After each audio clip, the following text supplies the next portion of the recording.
these qualities and these characteristics that a student of knowledge adorns himself with, he beautifies himself with.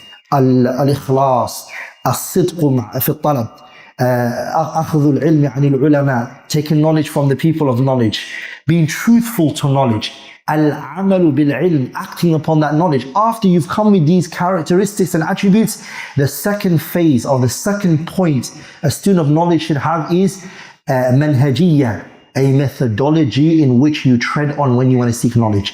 Brothers and sisters, seeking knowledge is not ripping a page out of a book and then thinking and hoping that you're going to somehow find the understanding of the religion. This knowledge, as Imam Abi Dawood narrated, بِسَنَدٍ جَيِّد, a good chain, which the Prophet ﷺ said in Hadith Abi Hurairah, تَسْمَعُونَ وَيُسْمَعُ مِنْكُمْ وَيُسْمَعُ مِمَّنْ سَمِعَ مِنْكُمْ. You will hear from me, and you who heard from me will be heard from you guys. And the Prophet mentioned that this religion is a silsila, a chain, that the early pass it to those who come later. Not reading a book without having ever studied with a sheikh. يظن الغمر أن الكتب تهدي أخا فهم لإدراك العلوم وما يدري الجهول بأن فيها غوامض حيرت عقل الفهيم إذا رمت العلوم بغير شيخ ضللت عن الصراط المستقيم وتلتبس العلوم عليك حتى تصير أضل من توم الحكيم.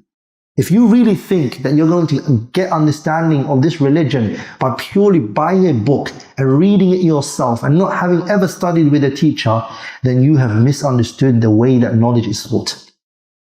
Reading and going through books is done after you've taken the fundamentals from the people of knowledge and they've given you those keys.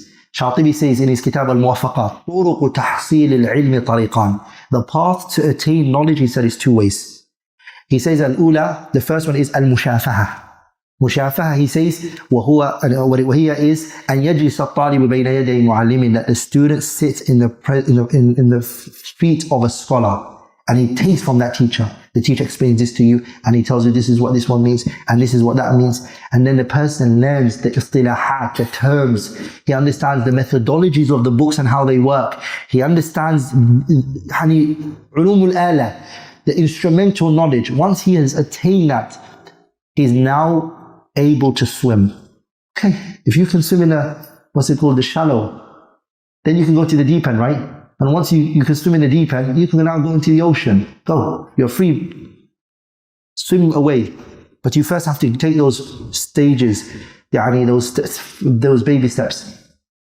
So methodology is very important. And this is why a lot of students want to seek knowledge, but they say that, look, how do I do it?